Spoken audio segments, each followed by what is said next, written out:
Bismillahirrahmanirrahim. Assalamualaikum warahmatullahi ta'ala wabarakatuh. Alhamdulillahirabbil alamin. Wassalatu wassalam ala sayyidil mursalin wa ala alihi wa sahbihi wa man tabi'ahum bi ihsanin ila yaumiddin. Nawaitu ta'aluma wa ta'lim wa naf'a wal intifa' wal ifadah wal istifadah wal hatha ala tamassuki bi kitabillahi ta'ala wa sunnati rasulihi wa du'a ilal huda wa dalalata ala al khairi wa ibtigha'a mardatihi wa qurbihi wa thawabihi subhanahu wa ta'ala. Allahumma faqihna fiddin wa alimna ta'wil. Rabbi shrah li sadri wa yassir li amri wahlul 'uqdatam min lisani yafqahu qawli waj'al li waziran min ahli. Bismillahirrahmanirrahim. Alhamdulillah kita jumpa lagi di kelas ke-30 daripada kitab Nailur Raja ini. Dan kita sudah masuk di dalam kitab Babul Janaiz. Setelah pertemuan yang lalu kita menyelesaikan tentang bagaimana kaifiyatud dafn, aqallul qabr, kemudian sholatul janazah. Sekarang kita akan masuk fasal selanjutnya, yaitu tentang kalau sudah dikubur itu apakah boleh untuk digali kembali. Kan sering kan kalau kita ditengok di Indonesia atau di Malaysia macam mana ya, beberapa mayat itu digali lagi karena ada urusan dengan polis, mungkin nak diotopsi kah, mungkin dengan apakah hal-hal semacam itu boleh.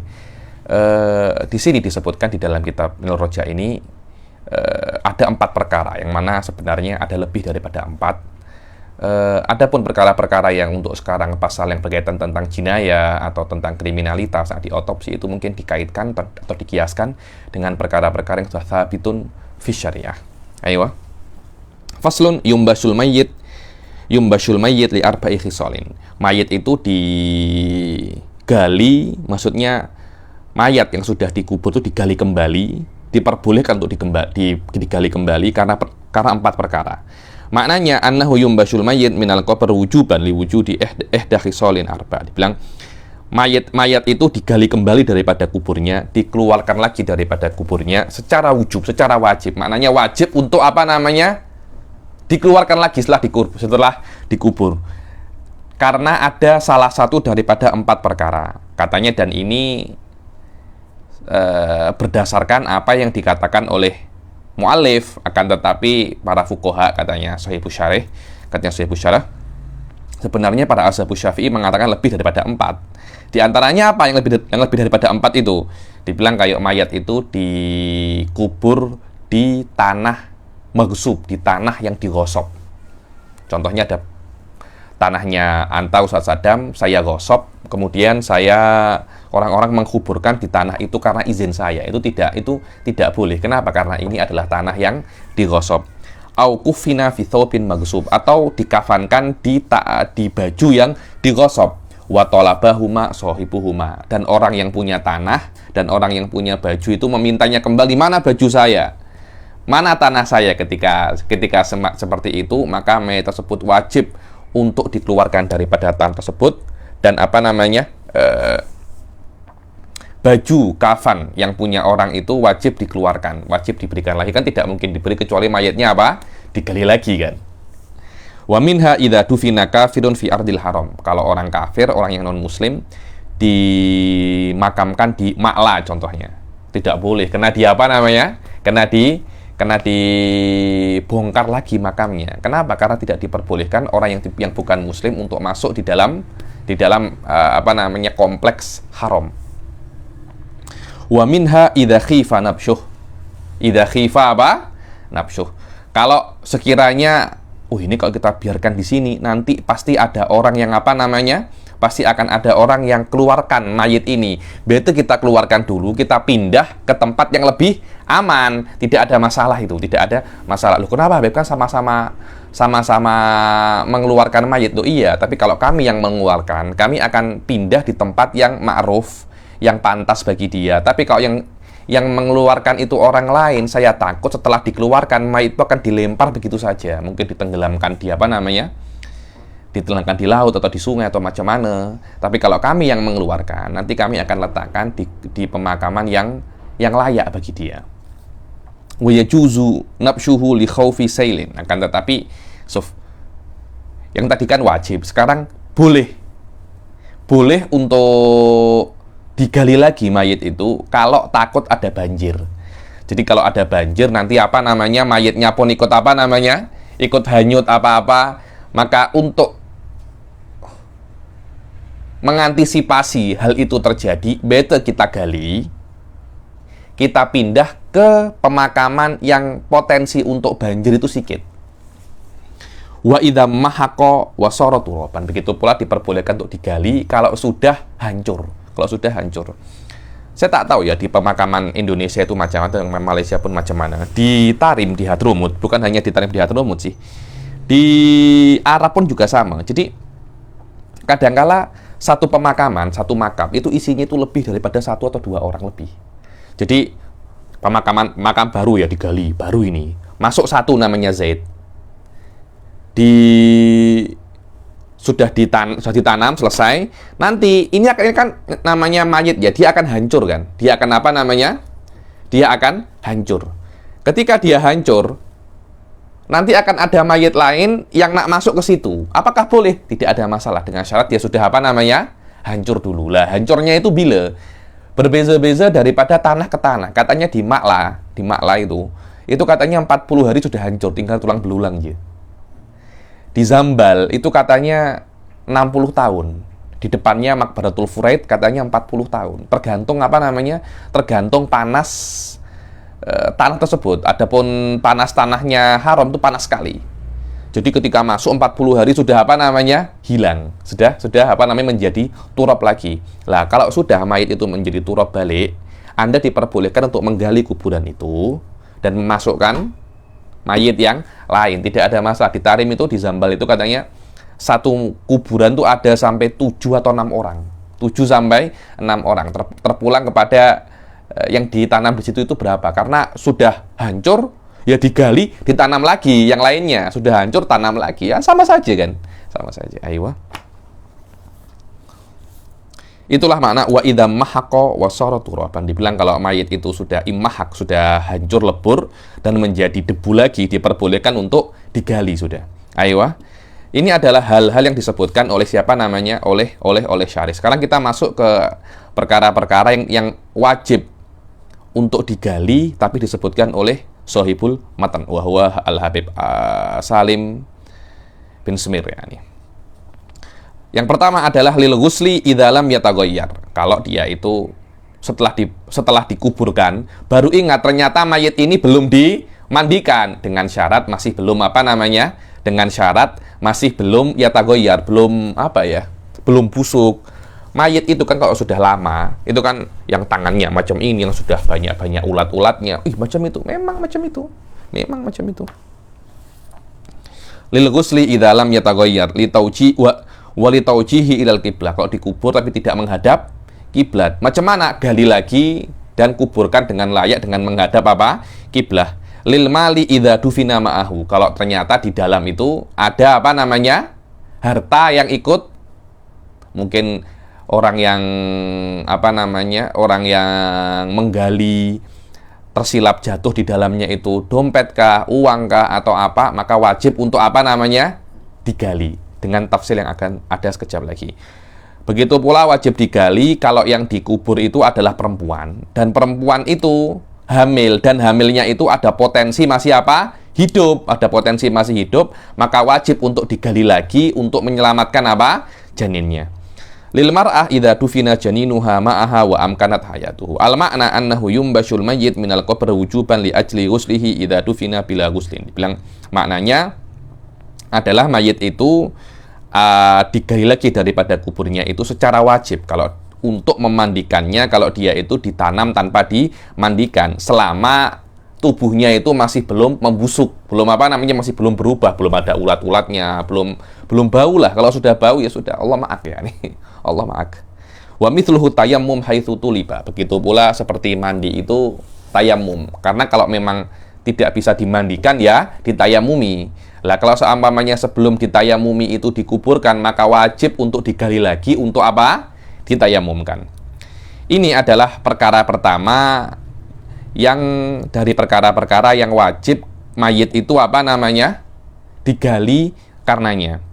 Wa annahu yumbashu aidan, begitu pula digali juga mayit itu dikeluarkan lagi daripada kuburnya, litaujihihi ilal kiblah, untuk menghadapkannya ke arah kiblat. Kalau dia itu ditanam dalam keadaan tidak menghadap kiblat, dengan syarat kalau belum busuk juga, kalau belum berubah tubuhnya, itu belum ada ulat-ulatnya dan macam-macam.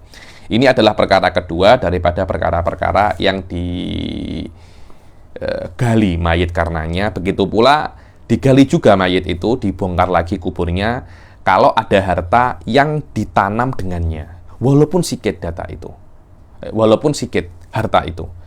Sawaun kana min tarikatihi aw li ghairihi. Sawaun harta itu hartanya dia, harta warisnya dia, atau bukan hartanya dia. Contohnya mungkin ada orang yang menggali kubur tadi itu, handphonenya ikut tertanam atau sebagainya. Wa in lam yatlubhu malam yusamih. Wa in lam yatlubhu, walaupun dia tidak memintanya, saya sudah taknak. Maksudnya bukan taknak macam itu, maknanya mayit orang itu tidak meminta phone-nya balik selama dia tidak merelakannya. Karena contohnya saya menggali kubur kemudian phone saya jatuh. Saya tidak tahu kalau phone saya jatuh.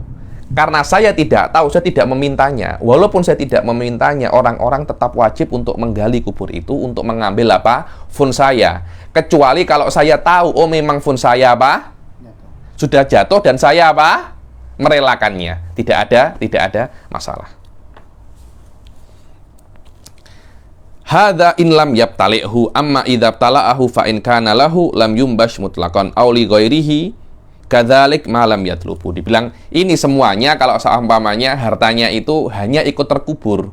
Tapi kalau seumpamanya mayit itu bukan mayit itu menelan hartanya, contohnya cincin saya ditelan oleh mayit, atau cincinnya mayit ditelan oleh dia sendiri. Maka kalau seumpamanya itu cincinnya sendiri, maknanya harta warisnya, dan dia telan, maka tidak wajib untuk digali kembali. Tapi kalau itu harta orang lain, wajib digali lagi mayat tersebut kalau orang lain tersebut memintanya. Kalau saya meminta, mana cincin saya?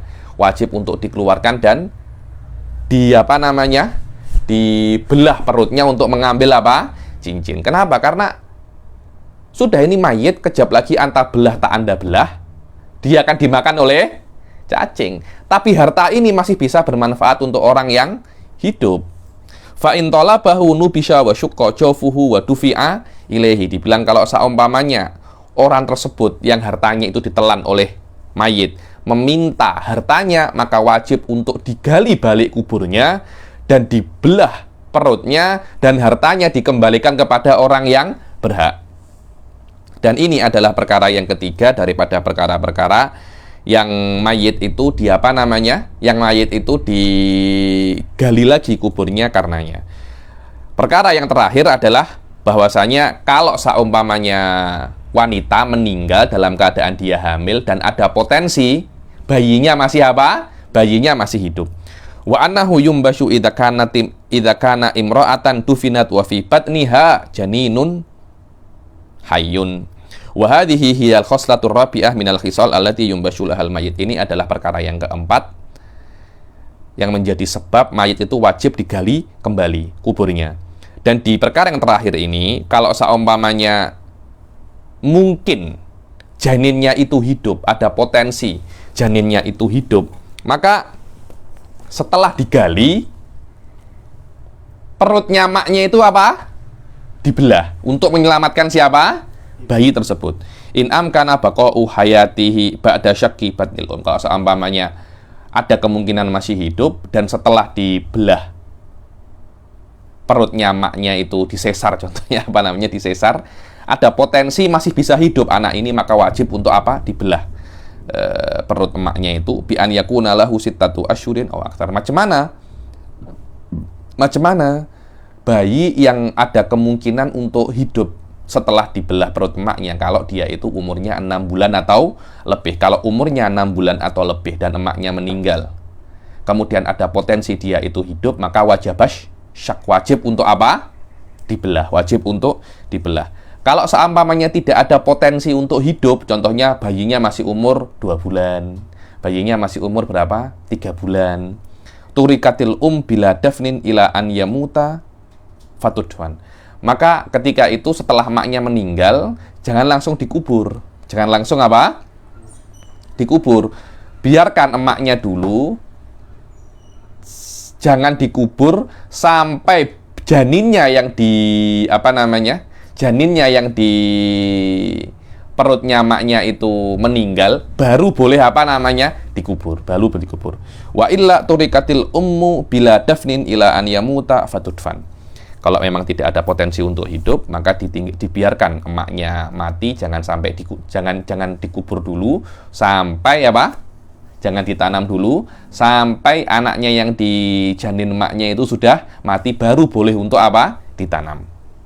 Ini adalah 4 perkara yang wajib untuk seseorang itu wajib kuburnya digali kembali. Sekarang fasal setelahnya adalah di dalam isti'anat. Apa sih isti'anat itu? Isti'anat itu wallahu a'lam kenapa oleh Shahibus Safinah diletak di sini. Seharusnya ini diletak di dalam bab di dalam bab ghusl, di dalam babul wudu. Apa itu isti'anat? Yakni meminta pertolongan biasanya di dalam di dalam wudu atau mandi. Hukumnya apa? Hukumnya ada 4 di sini. Al-isti'anat, al-faslun al-isti'anatu arba'u khisalin. Meminta pertolongan itu ada dibagi menjadi 4. Kadangkala meminta pertolongan itu mubah, kadangkala khilaful aula, kadangkala makruh, kadangkala wajibah.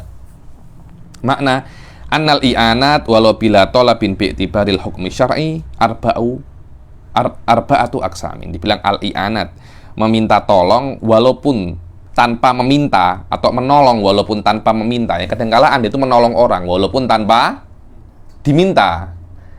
Berbeda dengan judulnya al-isti'anat. Mana isti'anat itu meminta tolong. Kalau minta tolong kan Anda meminta baru ditolong kan. Tapi kadang kalau menolong, Anda menolong walaupun tanpa diminta. Lah, menolong walaupun tanpa diminta, ya ini mungkin diminta, mungkin tidak. Hukumnya itu ada 4. Hukumnya itu ada 4. Yang pertama itu mubah. Kadangkala Anda itu menolong mubah, yakni buat atau tidak mendapat dosa ataupun tidak mendapat pahala. Kadangkala khilaful aula menolong ini. Maknanya lebih baik Anda tidak tolong. Apa itu khilaful aula? Ay yajuzu fi'luha wa tarkuha lakinna tarkuha aula. Dibilang boleh Anda buat dan boleh Anda tidak buat, akan tetapi kalau Anda tidak buat lebih best. Yang ketiga adalah makruha. Makruha. Yakni menolong itu hukumnya makruh, pelik kan? Menolong itu kan seharusnya menolong kan hukumnya kan sunnah. Ini hukumnya makruh. Maknanya kalau Anda tidak tolong, maka Anda mendapat pahala. Begitu pula kalau orang itu tidak meminta tolong, hukumnya juga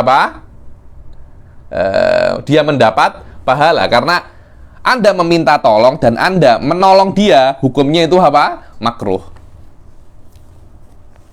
Yajuzu fi'luha wa tarkuha lakin yatarattab ala tarkiha imtithalan sawabun. Maknanya makruh di sini adalah boleh Anda buat, boleh Anda tinggalkan, akan tetapi kalau Anda tinggalkan imtithalan, mana imtithalan itu Anda tinggalkan karena Anda menuruti perintah Allah, karena itu makruh, maka Anda mendapat pahala. Yang keempat adalah wajibah. Maknanya wajibah ini yusabu ala fi'liha wa yu'aqabu ala tarkiha. Kalau Anda tolong, wajib Anda mendapat. Maknanya kalau Anda tolong itu wajib, menolong itu hukumnya wajib. Kalau Anda tolong, Anda mendapat pahala, Anda tinggalkan, Anda mendapat dosa. Wa baqiya qismun khamis wa huwa al-i'anah al-mandubah. Dibilang dan ada kism yang kelima daripada hukum-hukum meminta pertolongan atau menolong ini yang tidak disebutkan oleh muallif. Apa itu? Dibilang menolong yang hukumnya sunnah, kallati qasada biha ta'limal mu'in. Dibilang kalau saya meminta tolong Anda, tapi maksud saya meminta tolong Anda itu bukan untuk mempermudah saya, tapi nak mengajarkan Anda sesuatu. Jadi ini taklim tapi bisyaklil i'anah. Karena itu ketika itu menolong hukumnya sunnah, karena hukumnya hukum taklim. Ka'i'anatil munfarid anisaf idza jarrahu liyakifa ma'ahu. Tengok. Seperti kalau Anda itu ada imam shaf yang pertama ya. Terus saya datang shaf yang kedua. Shaf yang kedua ini hanya ada satu saja saya. Lah, kalau saya sholat di situ, sholat saya sah, tapi saya tidak mendapat pahala apa? Berjamaah. Kenapa? Karena dibilang saya ini munfarid anis shaf.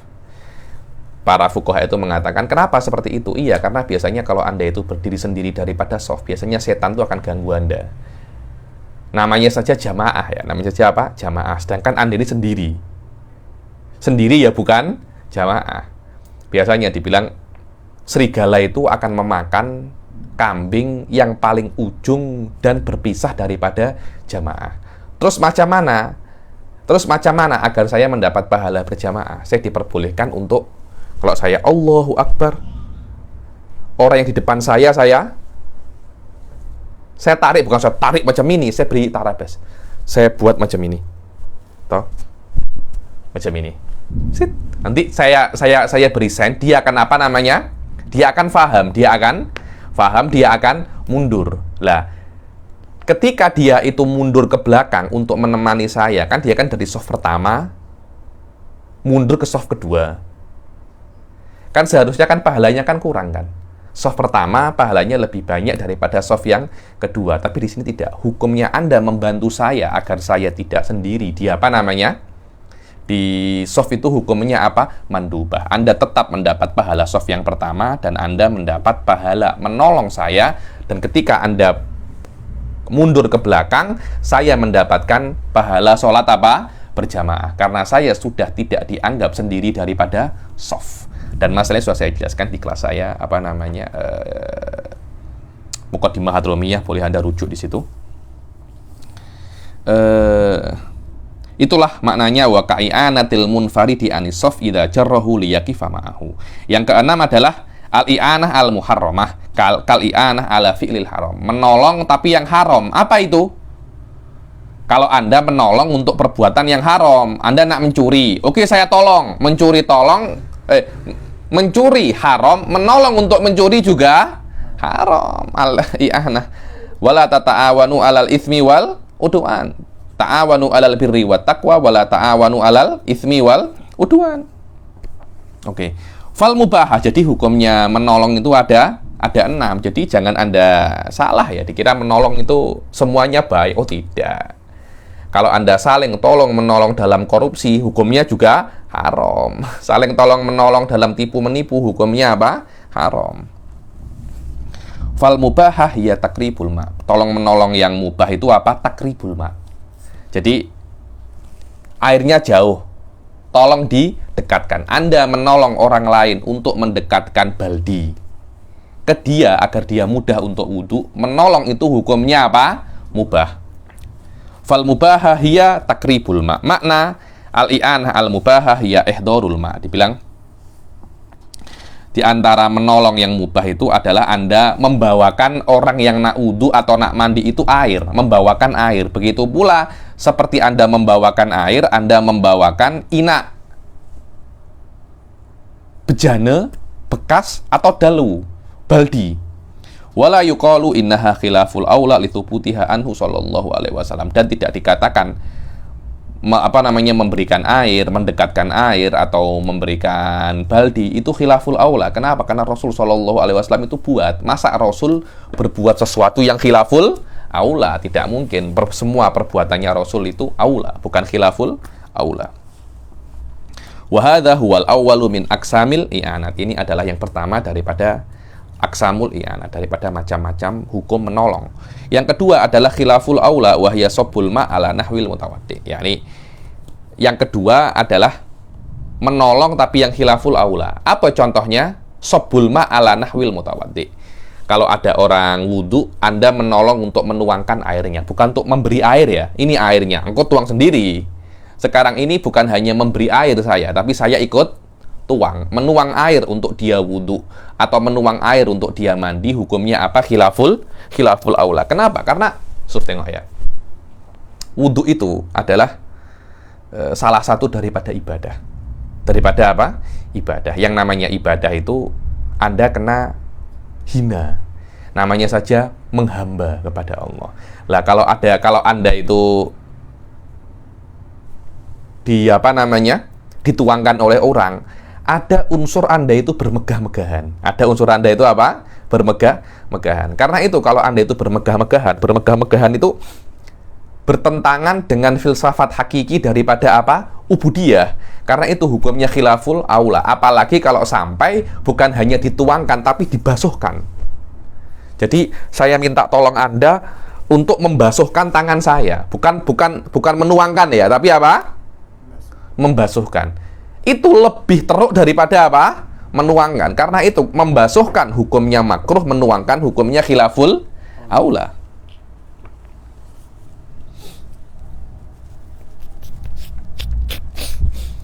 Makna anna khilafal aula minal i'anat al-i'anatu bisobil ma ala nahwil mutawaddi' kal muktasil. Makna bahwasanya menolong yang khilaful aula itu kalau Anda itu menolong menuangkan air kepada seperti orang yang wudu, begitu pula orang yang nahwil mutawaddi itu apa? Orang mandi. Itu seperti orang wudu.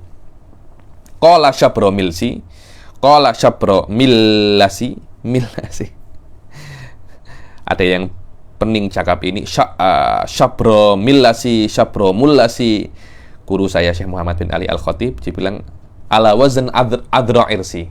Adra irsi, yakni yang benar Syabro Milsi. Wa yang bagi an yakuna min dzalika al-wudu'u minal Hanafiyah. Dibilang di antara perkara-perkara yang khilaful aula itu kalau Anda wudu daripada pipe itu apa? Kalau orang Indonesia cakapnya keran. Itu termasuk wudu yang khilaful aula. Kenapa? Karena Hanafiyah ini atau keran ini muaddatun lil isti'mal ala hadzal wajh bihaitsu la yata'attal isti'mal minha ala ghairihi. Kenapa? Karena yang namanya keran itu memang disusun untuk seperti itu. Sekiranya Anda tidak bisa untuk wudu kecuali dengan kecuali Anda tidak bisa untuk memakai keran kecuali dengan cara yang ada sekarang. Kan kalau dengan keran kan macam ini Anda wudu kan mudah sangat kan. Jadi apa ya istilahnya ya? Ibadah itu susah. Tapi sekarang kok mudah. Macam apa ya kalau saya tengok ya? Memang kalau kita nak pikir macam Anda ini nak masuk surga, tapi nak mudah. Loh, macam mana sih? Anda ini nak apa ya? Kalau Anda nak masuk kampus, Anda nak jadi nomor 1, susah tau, betul apa tidak? Anda nak graduate, ini orang nak graduate master, saya nak graduate PhD, susah.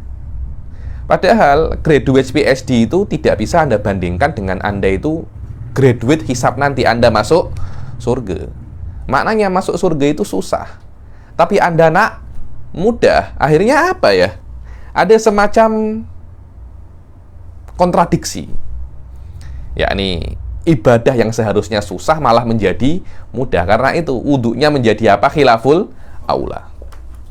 Pendapatnya Syekh Ali Subramilsi.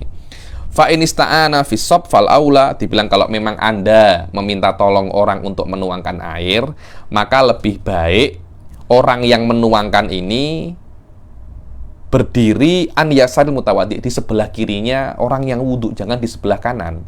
Kenapa kok di sebelah kiri? Karena kalau dia berdiri di sebelah kiri akan lebih mudah. Amkan ini lebih mempermudah orang itu untuk wudu dan menjadikan orang itu lebih beradab daripada kalau dia berdiri di sebelah kanan.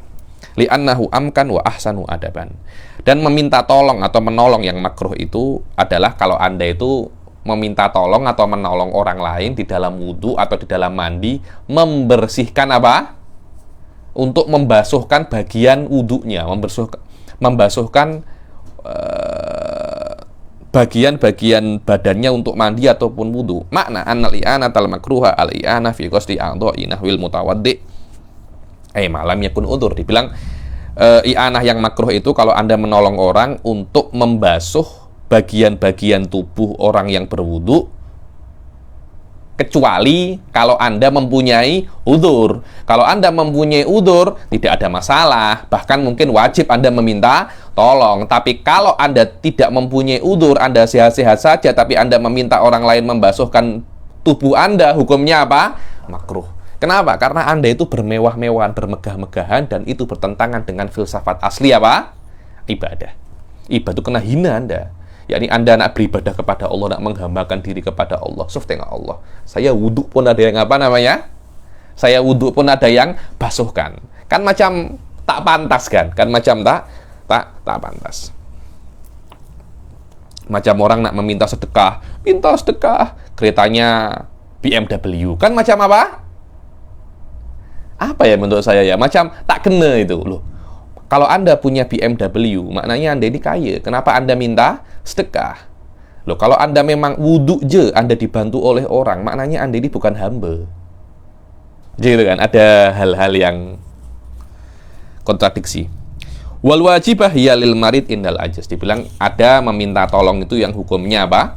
Meminta tolong itu yang hukumnya wajib. Bila itu wajib untuk meminta tolong dan wajib Anda menolong kalau Anda mampu adalah ketika yang meminta tolong itu sakit dan dia tidak mampu untuk wudhu sendiri, dia kena meminta tolong orang, dia wudhu sendiri tak mampu, meminta tolong orang mampu, maka wajib untuk meminta tolong karena dia wajib untuk sholat dan dia tidak mungkin sholat kecuali wudhu dan dia tidak mungkin wudhu kecuali meminta tolong. Ma la yatimul wajib illa bihi fahuwa wajib. Wal makna annal i'anatal wajibah yal i'anah lil marid ita ajaza. Dibilang makna menolong yang wajib itu kalau Anda itu menolong orang yang sakit kalau dia tidak mampu, maka dia wajib untuk mendapatkan atau mencari orang yang menolongnya walaupun dengan harga sepantasnya. Oh, Saddam tolong bantu saya, maaf Habib, kalau free saya tak nak, kalau bayar saya nak. Berapa banyak? Ya macam orang-orang lah, berapa? Ya wallah, sekali wudhu 50 ringgit. Oke, tidak ada masalah, 50 ringgit. Infadolat amma yu'tabaru fi zakatil fitr. Kalau dia itu mempunyai uang lebih daripada hal-hal yang diwajibkan untuk lebih di dalam zakatul fitr, sayati apa saja. Ini kalau Anda mempunyai harta ini, Anda wajib untuk zakat fitrah. Apa itu? Sayati pada qalil. Wa illa sholla bitayammumi wa. Dibilang kalau memang tidak ada orang yang nak membantu Anda untuk wudhu, maka Anda diwajibkan untuk bertayamum dan mengulang sholatnya ketika Anda sudah mempunyai kemampuan untuk apa namanya? Wudhu. Walau wajada man yuwaddi'uhu mathalan mutaparri'an lazimahul qabuli adamil minnah. Wallah Habib, tak yah sewa orang. Saya je akan mewudhu'i Habib, apa namanya? Mutabarri'an. Apa itu? Mutabarri'an, free. Saya nak volunteer untuk mewudhukan Habib dalam apa namanya? Free. Wajib saya untuk menerima offer ini. Wajib saya untuk menerima dan saya tidak nanti Saddam ungkit-ungkit ini tak li ada milmina, itu tidak ada. Anta yang nak sendiri, bukan saya yang apa namanya, bukan saya yang minta, Anta yang nak mau wudhukan saya terima aja. Saya perlu untuk sholat, Anda nak membantu saya, ahlan wa sahlan, wa ajruka ala Allah, wa ajruka ala Allah. Dengan ini setelah sudah hal-hal yang berkaitan tentang janais. Jayid. Sekarang kita akan masuk ke kitab yang selanjutnya, yaitu apa? Kitabuz Zakah. Saya kalau sudah masuk Kitabuz Zakah itu senang. Kenapa? Maknanya sudah apa ya? Ujung kitab sudah tampak. Berbeda kalau sudah masuk. Kalau masih masuk Kitabuz Shalah, lama masih panjang lagi. Tapi sudah Kitabuz Zakah, yakni zakah, saum, zakat, selesai. Dan 3 kitab ini tidak sepanjang Kitabuz Shalah. Ama Kitabuz Shalah ya Allah panjang sangat, dari mulai rukunnya, sunahnya, nanti sholat qashar ini macam-macam. Sekarang semua sudah selesai. Sekarang kita akan masuk kitab yang selanjutnya, yaitu Kitabuz Zakah. Kenapa sih Kitabuz Zakah ini setelah Kitabuz Shalah? Ya saya secara memang sholat. Memang sholat untuk semua orang. Zakat tidak untuk apa namanya? Semua orang.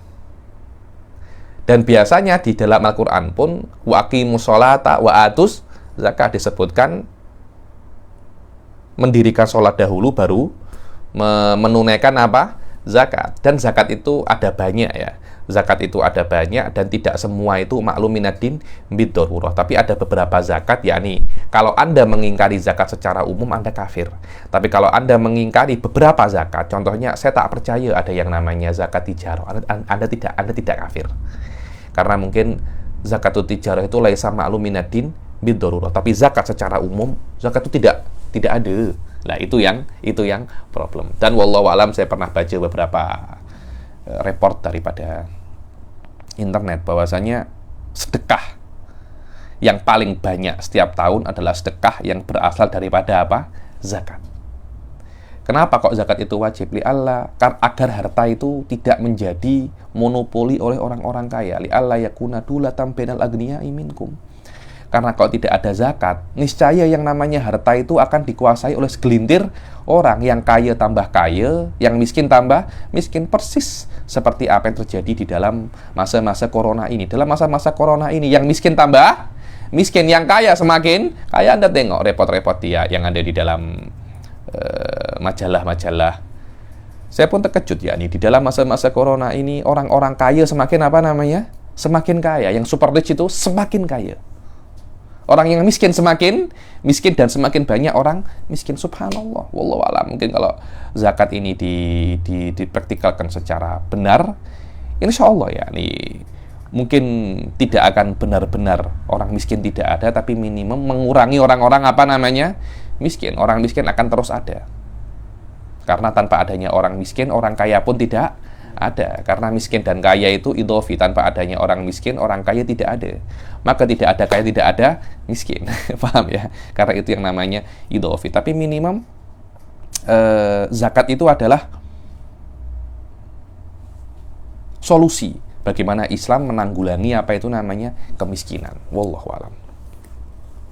Kitabuz zakah faslun Kitabuz zakah faslun al-amwal allati talzamu fiha zakah sittatu anwa.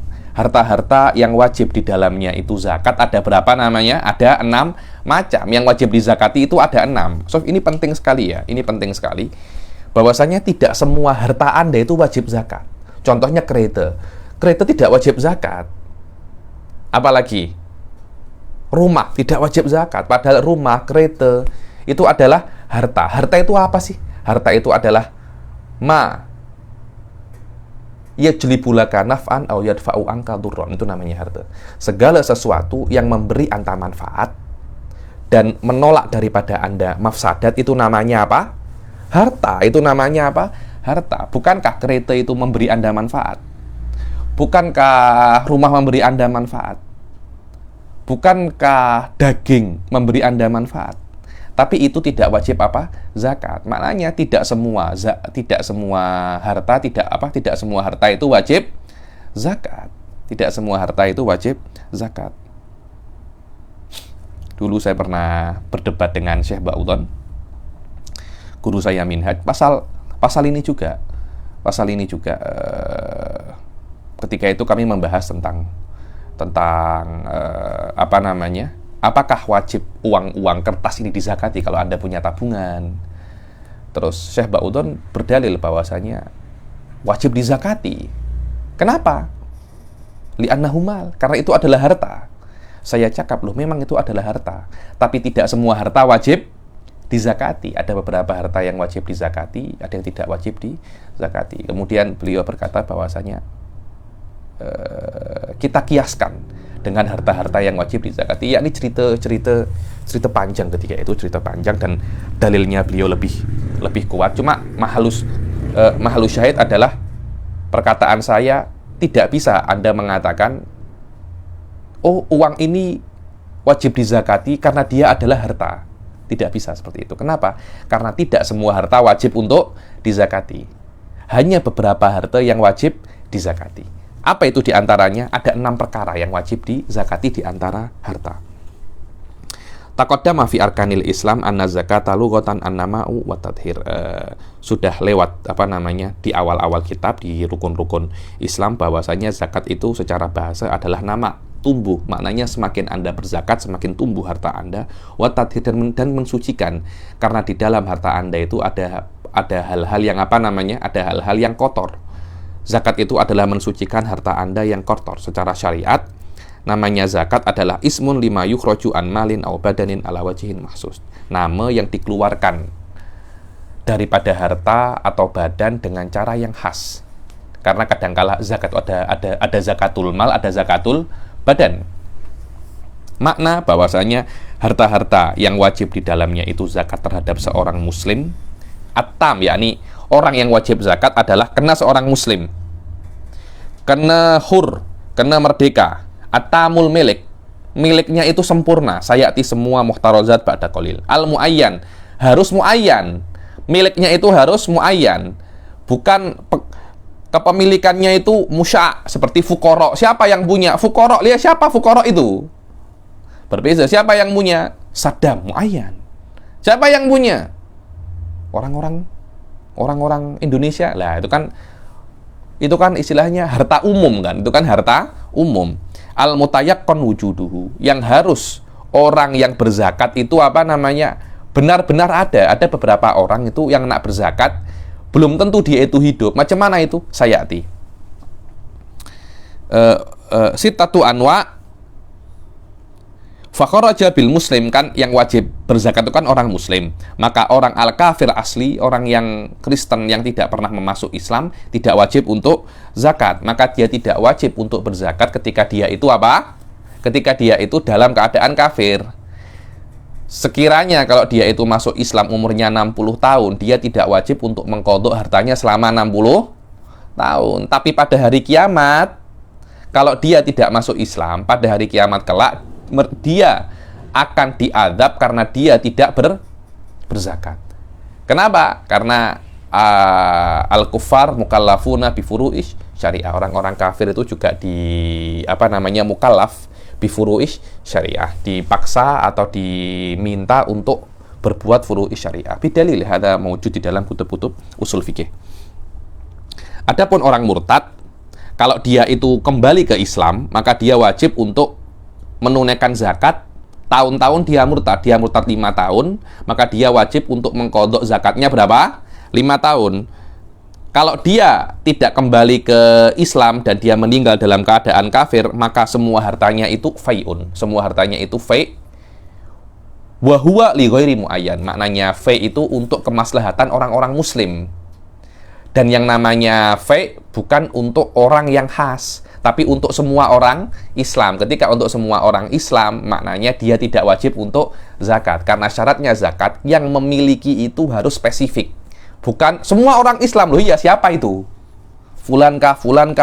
Dibilang semua orang Islam ini kulli. Sedangkan muayyan itu juz'i. Yang memiliki harus juz'i, bukan yang kulli. Wabil hur ar-raqiq. Begitu pula pemiliknya itu harus merdeka. Maka kalau seumpamanya pemiliknya itu hamba sahaya, maka dia tidak wajib zakat. Karena apa yang dia kira itu miliknya, itu tuh bukan miliknya. Kenapa? Karena rokik adalah milik sayyidnya, apalagi hartanya. Wong badannya milik sayyidnya, hartanya pun juga milik sayyidnya. Wa tajibu alal muba'at fi ma malakahu bi ba'dil khur. Akan tapi kalau hamba sahaya itu muba'at, maknanya saya mempunyai hamba sahaya setengah saja. Yakni maknanya kamu setengahnya milik saya. Maknanya mulai pukul 1 malam sampai 12 siang Anda milik saya. Setelah itu bukan milik saya. Kalau Anda mempunyai, kalau setelah pukul 12 siang Anda bekerja, maknanya itu adalah harta Anda. Kalau Anda mempunyai harta daripada waktu-waktu yang tidak saya miliki, itu milik Anda. Dan kalau lebih daripada nisab dan sampai haul, Anda wajib apa namanya? Zakat. Anda wajib zakat. Wa bitamil milik dha'ifuhu kal mukatab fala zakata fi malihi lidu fi mulkihi. Dan dengan miliknya itu harus sempurna. Ada beberapa orang itu memiliki harta dengan kepemilikan yang yang tidak sempurna. Contohnya apa, Habib? Al-mukatab. Mukatab itu adalah orang, contohnya saya mempunyai hamba saya namanya Zaidun. Zaidun ini nak memerdekakan dirinya. Oke, saya bilang, Anda berikan kepada saya uang 10.000 dalam waktu 2 tahun. Kalau Anda bisa mengumpulkan 10.000 ringgit dalam waktu 2 tahun, maka apa namanya? Maka Anda merdeka. Dia bekerja, kemudian setelah 2 tahun, dia hanya mendapatkan 7.000 ringgit. Kan maknanya kurang daripada 10.000 kan, masih kurang 3.000 lagi. 7.000 itu semuanya menjadi milik saya. Dan dia tetap menjadi apa? Hamba sahaya. Karena itu, mukatab itu kepemilikannya itu lemah. Kalau dia berhasil untuk menyelesaikan hutangnya, maka uang itu miliknya. Dia menjadi merdeka. Kalau dia tidak berhasil untuk menyelesaikan hutangnya, maka itu adalah milik sayyidnya. Ada 50-50. Karena itu kepemilikan mukatab itu kepemilikan yang dhaif, karena ada potensi dia itu apa? Fail di dalam fail di dalam menyelesaikan tanggungannya. Wabil muayyan ala masjid, yang memiliki harus muayyan, berbeza dengan masjid yang memiliki adalah masjid. Loh, siapa masjid itu? Kan tidak ada kan?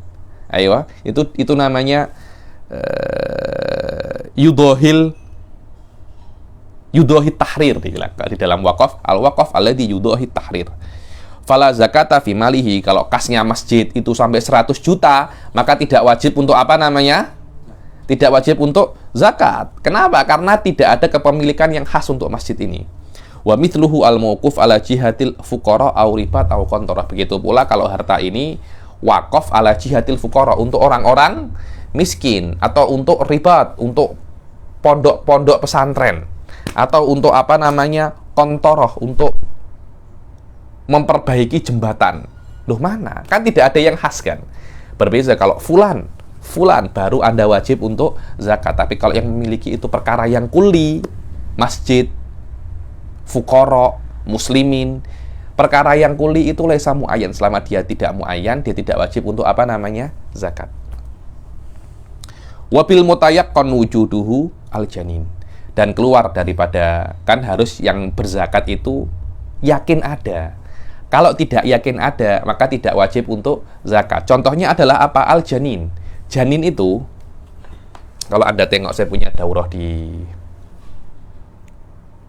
apa tuh namanya, faraid, bahwasanya janin itu dia mempunyai hak zimmah. Makna zimmah itu dia bisa untuk memiliki, akan tetapi uang itu tidak menjadi miliknya janin.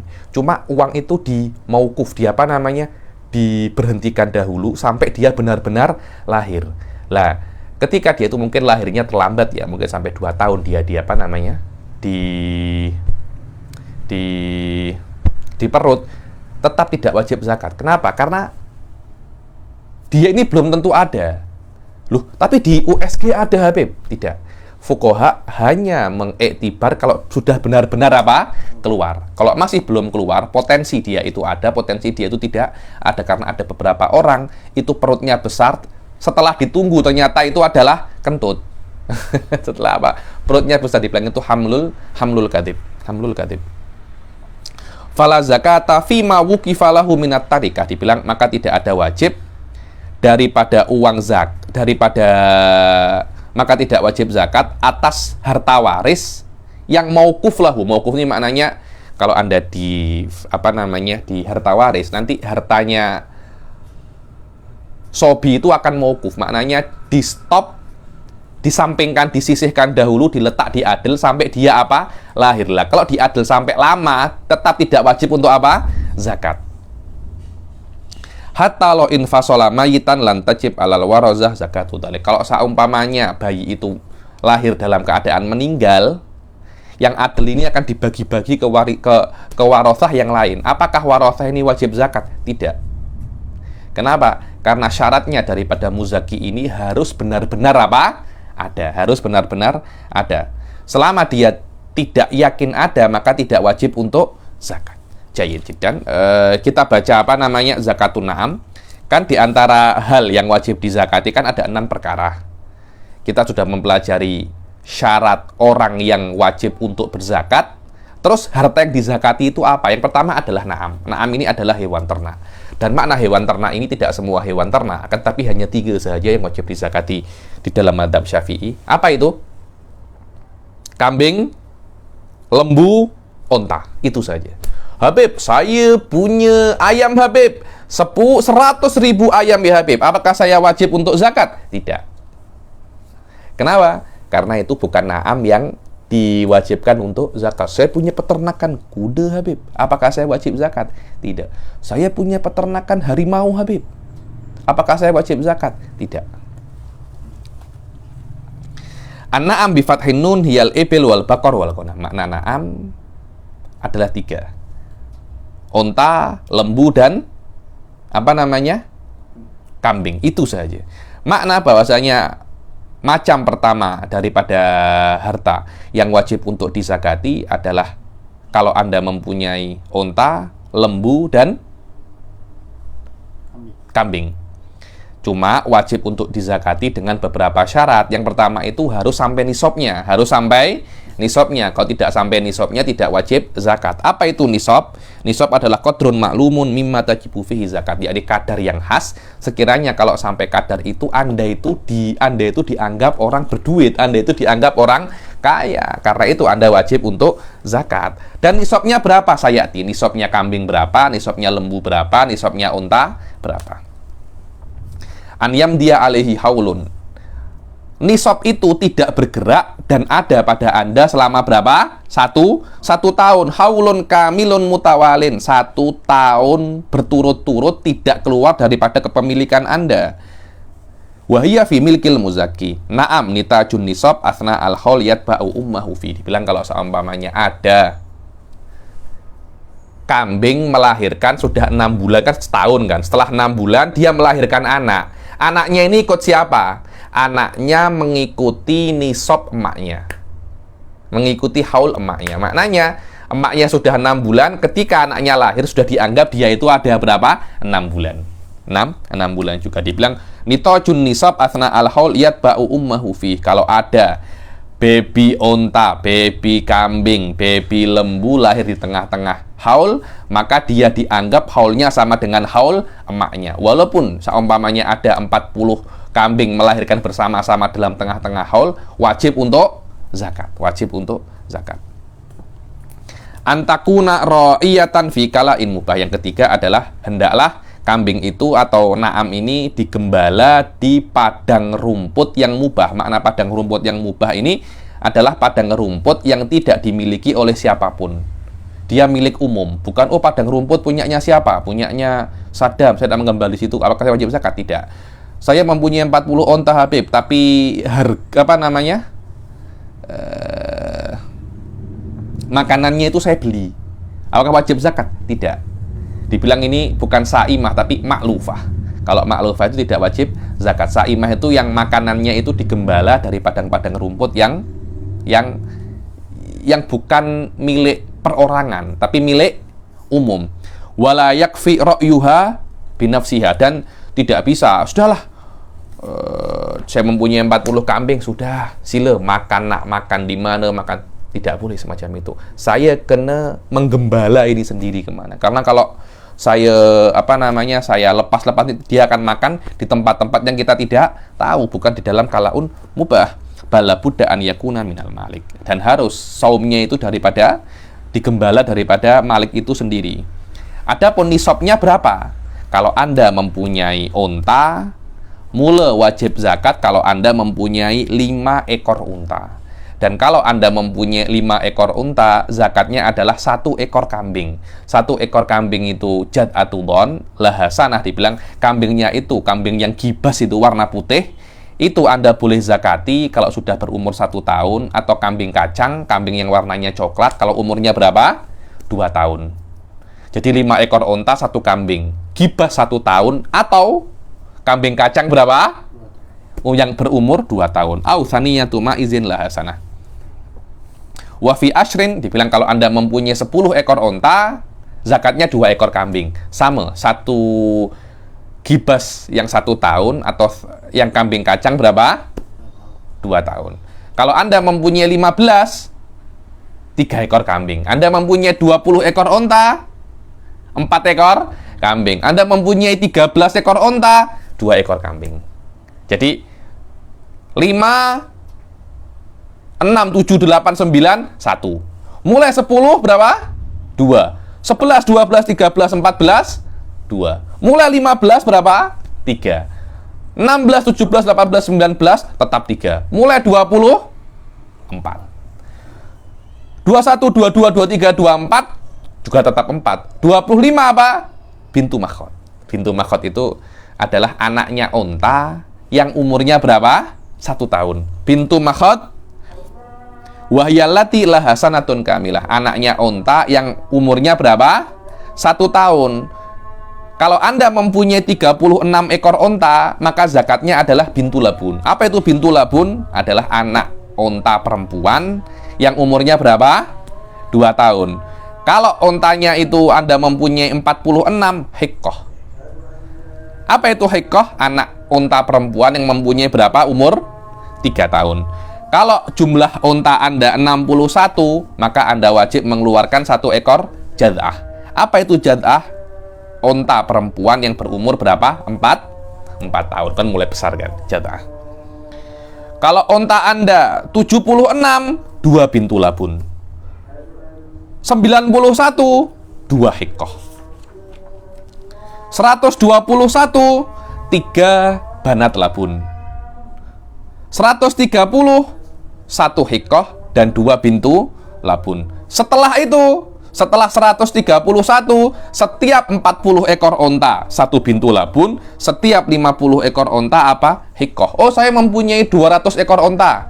Mudah, 200 ekor onta 4 hikoh.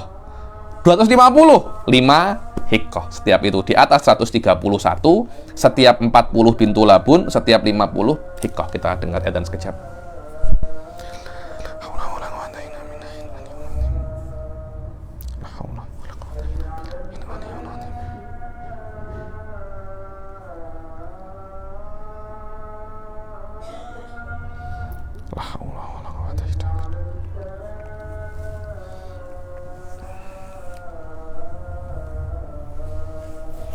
La haula wala quwwata.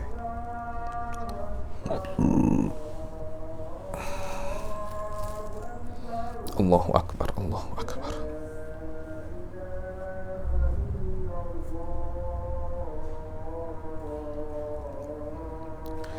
La ilaha illallah Muhammadar Rasulullah. Adapun nisabnya bakor, nisabnya lembu itu mudah.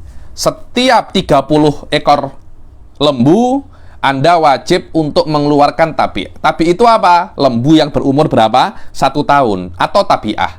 Atau tabi' itu lembu laki-laki atau lembu perempuan yang umurnya berapa?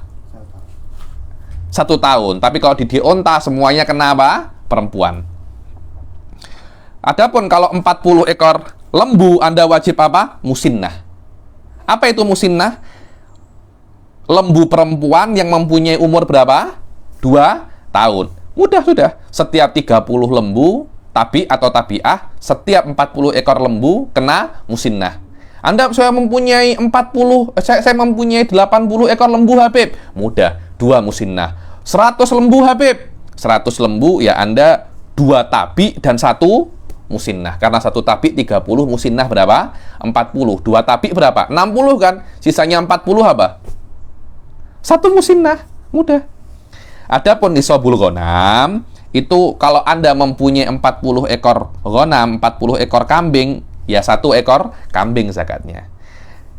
Dan 121 2 ekor kambing. 201 3 ekor kambing. Setelah 201 setiap 1 ekor kambing, setiap 100 ekor kambing 1. Wafi arba usyahin. Setiap 400 kambing berapa? 1 ekor kambing. Oh, kambing Anda 400, banyak itu tahu. Banyak itu tahu. Banyak itu. Tsumma fi kulli mi'atin syah. Setiap 100 ekor kambing 1 kambing. Inilah zakat zakat peternakan, hanya 3 ekor 3 ekor hewan saja, unta, kambing dan sapi. Insya Allah esok kita akan baca lagi, hanya teruskan zakat-zakat yang setelahnya. Kita akhiri sampai sini. Wabillahi taufiq wal hidayah wa ridha wal inayah. Assalamualaikum warahmatullahi taala wabarakatuh.